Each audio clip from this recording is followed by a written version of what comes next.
Hello and welcome everyone in another episode of the Slormite Chronicles for the next patch or update for the Slormancer. First, sorry about the not updating the videos because I had some problems, like technical problems with the recordings. After the recordings, the quality was somehow bad and it was stuttering in the video itself, but the gameplay had no problems and there was like FPS drops. So I'm trying to sort it out. It also happened when trying to record some other games, so I don't know what's up with that. So I need to fix that in the near future. But let's get on the patch here. So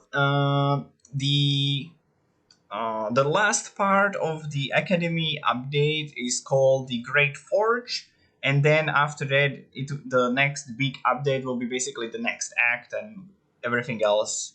But this is the last part of the Academy update. So let's go down here. As you can see, the Great Forge, it's one of the end games.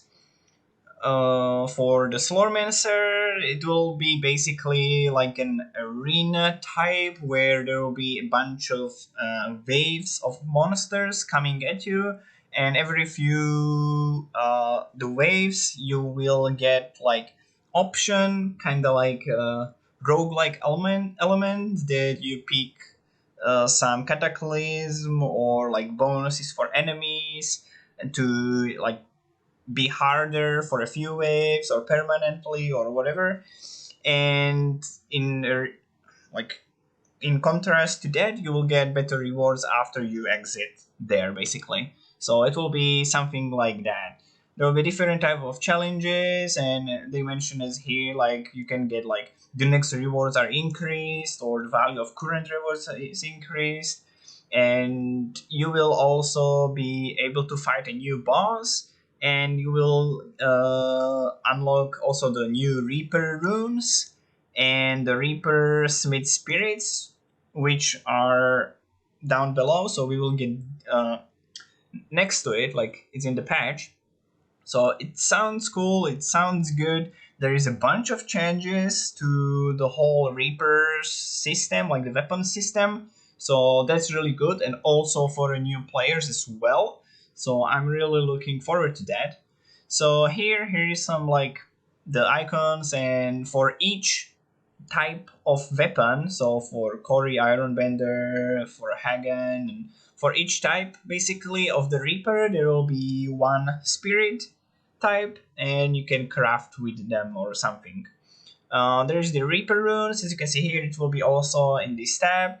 The pictures are kind of small, but I will leave the link to this thread in down in the description, so you can read it by yourself and see like what's up. But currently, for the Reaper runes, so they had different types, like what they wanted to do with them, but now they will enhance your current weapons basically with some effects. And there is like the one rule that you cannot use the effect rune that is the same as your current Slorm Reaper, so you cannot have it like double.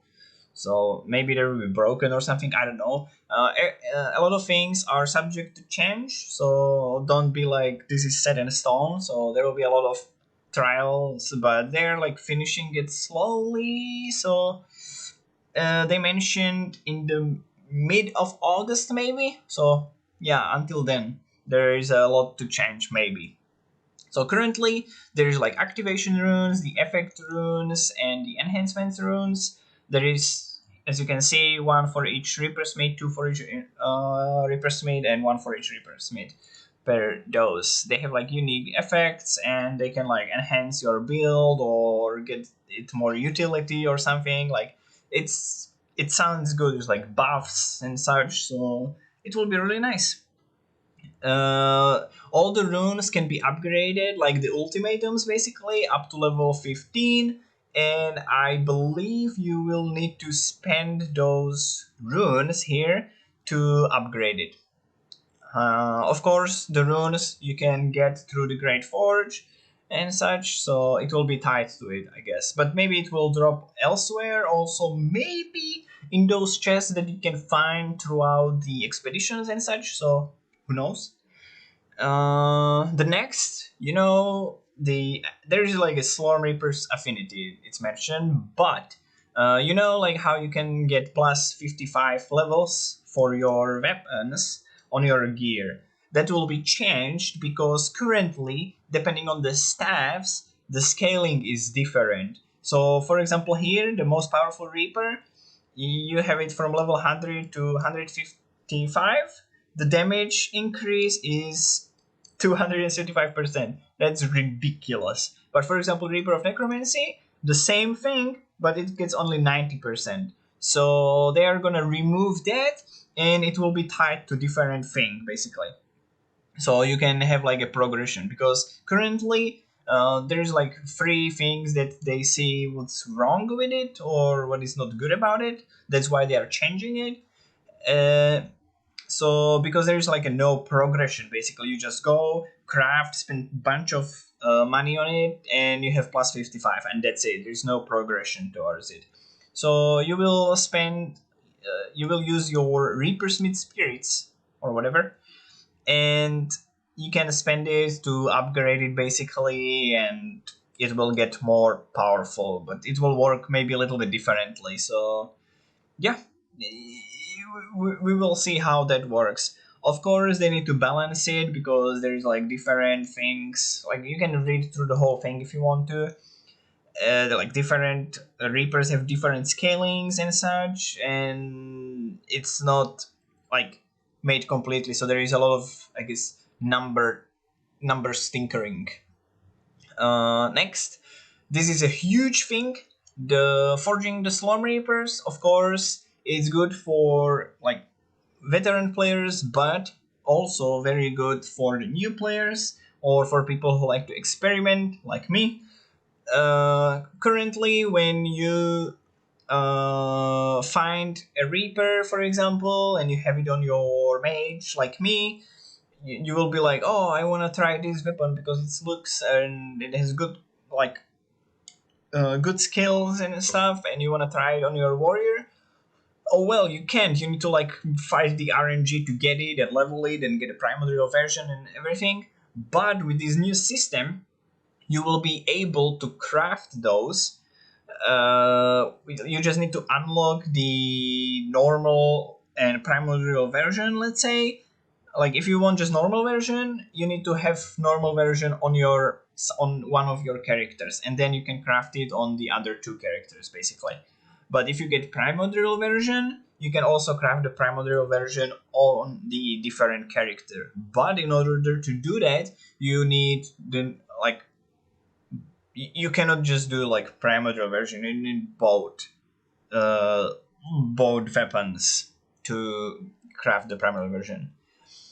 And then there will be a new weapon. It's called the Fate Crusher. You will be able to buy this weapon in the Ironbender, like Corey's Ironbender's shop.